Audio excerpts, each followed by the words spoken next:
Hey guys, কি খবৰ আপোনালোকৰ? আশা কৰোঁ সকলোৰে ভাল। ৰাতিপুৱা 5টাতে ৰেডি হৈ আছোঁ। ক'লৈ গৈ আছোঁ গম পাব সম্পূৰ্ণ ভিডিঅ'টো চালে। আৰু দেখিছেনে আমাৰ জয়পুৰ কিমান আপগ্ৰেড হৈছে না, পূৰা ধুনীয়া হৈ গৈছে এতিয়া। ঠাণ্ডা বহুত গাইজ, ইমানেই ঠাণ্ডা। ৰাতিপুৱা মানে ইমানেই ঘন কুঁৱলী, কি ক'ব, কঁপাই দিছে। তথাপিও উপায় নাই আৰু, নিজৰ কামৰ কাৰণে ঠাণ্ডা গৰম আৰু চাই থাকিলে নহ'ব। সেইকাৰণে ৰাতিপুৱাই উঠি পিনি চিধা ওলালোঁ আৰু গা পা ধুই, একো খোৱা নাই। তাৰপিছতে ইমানেই ঠাণ্ডা পৰিছে, কুঁৱলী পূৰা ঢাকি দিছে আৰু আগফালে চাবই নোৱাৰি মানে। চাইছে, এইটো নদী টিপলিং দলং, তলত একো দেখি নাপায়। লাহে লাহে সূৰ্যোদয় হৈছে আৰু ৰাতিপুৱা সূৰ্যোদয় চোৱাৰ মানে মাদকতাটো বেলেগেই ধুনীয়া, হয় নাই? ভাল লাগে কিবা এটা ৰাতিপুৱা এনেকৈ সূৰ্যোদয় চালে মানে। বাকী গৈ আছোঁ, ডিব্ৰুগড় পালোঁ। ডিব্ৰুগড় ফালে ৰেলগেটৰ ছাইডেদি মানে শ্বৰ্টকাট আছে, আমি সেইফালেদি যাম বুলি ভাবিছিলোঁ, বাট লাগে কিবা কৰি বন্ধ কৰি দিছে। তথাপিও আৰু আমাৰ প্ৰ' ড্ৰাইভাৰ না, ওলাই গ'লোঁ যেনি তেনি গ'লোঁ আৰু তেনেদৰে গৈ আছোঁ। আৰু ক'লৈ গৈ আছোঁ হয়তো আপোনালোক এক্সাইটেড হৈছে জানিবলৈ। এতিয়া আমি পাম বগীবিল। অকণমান হ'লেও কিবা আইডিয়া লগাব পাৰিছেনে ক'লৈ গৈ আছোঁ বাৰু?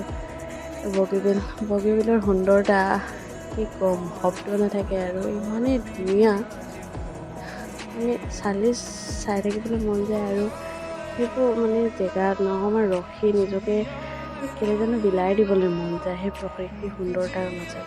এতিয়া আমি শ্বৰ্টকাট লৈছোঁ, অভাৰব্ৰিজৰ তলেদি গৈ আছোঁ।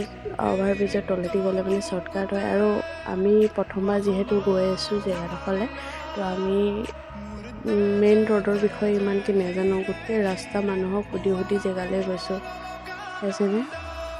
অকণমান হ'লে সৰিয়হ খেতি চাই ন'টিচ কৰিব পাৰিছেনে বাৰু ক'তলৈ গৈছে আমি? বাৰু দিয়ক কৈ দিওঁ, আমি গৈছোঁ মাজুলীলৈ। আৰু কেলেই গৈছোঁ নিশ্চয় আপোনালোক ধৰিব পাৰিছে। যিসকলে মোৰ ব্লগ সদায় চাই থাকে তেওঁলোকে ক'ব পাৰিব, কাৰণ কিছুদিনৰ আগতে মই গুৱাহাটীলৈ গৈছিলোঁ। আৰু গুৱাহাটীলৈ গৈ মই যিহেতু গুড নিউজ আপোনালোকক আগতে দি থৈছোঁ, সেই গুড নিউজৰে এটা কামত আমি আজি মাজুলীলৈ আহিবলগীয়া হৈছে।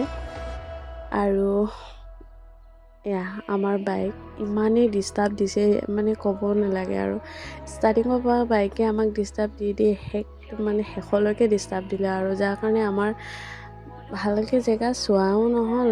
আৰু আমি যি কাম গৈছিলোঁ সেই কামতো আমাৰ মানে অকণমান দেৰি হৈ গ'ল। তথাপিও আৰু মানে ফাইনেলি কাম হ'ল যে সেইটোৱে ডাঙৰ কথা।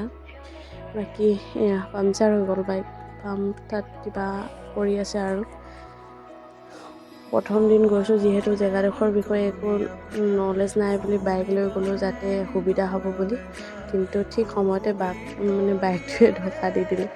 বাকী মাজুলী পালোঁ আমি, আৰু তাৰে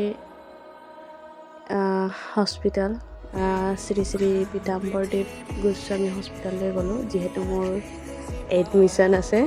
আৰু কি কৰিব, নিজৰ ডিষ্ট্ৰিক্টত নিদিলে আৰু সিমান দূৰ মানে অসুবিধাটো বহুত আছে। কিন্তু অসুবিধা থাকিলেও আৰু নিজৰ পোৱা প্ৰাপ্তিটো মানে হেৰুৱাই দিব নোৱাৰোঁ, যিহেতু এইবোৰ আজিকালি বহুত কম্পিটিশ্যন। আৰু আমাৰ কাৰণে ল'ৰা ছোৱালীৰ মানে এইবোৰ পোৱাটো আমাৰ কাৰণে বহুত প্ৰাউডৰ কথা।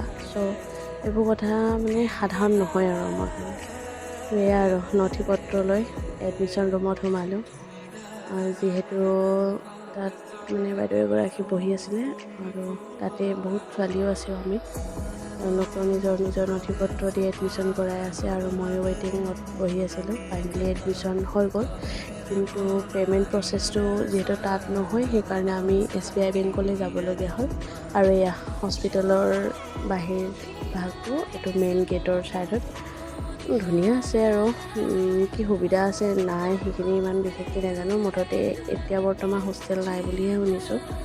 বাকী আমাৰ বাইক আকৌ ধোকা দি দিয়াৰ কাৰণে মই টুকটুক এখনেই লৈ মেলি SBI বেংকলৈ গ'লোঁ। আৰু তাত গৈ মোৰ যি পে'মেণ্ট প্ৰচেছটো সেই প্ৰচেছ কৰিলোঁ। তাৰপিছত বাকী ষ্টুডেণ্টবোৰো আছে তাত, যিহেতু তেওঁলোকো সেই সমস্যাৰ কাৰণে তালৈ গৈছে। বাকী আমাৰ পে'মেণ্ট চেমেণ্ট হৈ গ'ল, ফাইনেলি মানে এডমিশ্যন কমপ্লিট হ'ল।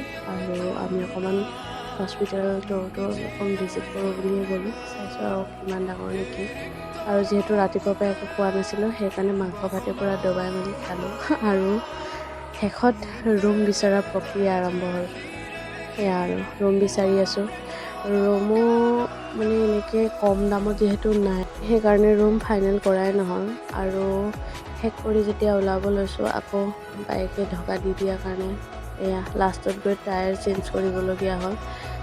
কি ক'ম আৰু, কেতিয়াবা বহুত সমস্যা আহি যায় ন গাইছ। আজিলৈ আহিছোঁ দিয়ক, হ'ব, বাই বাই।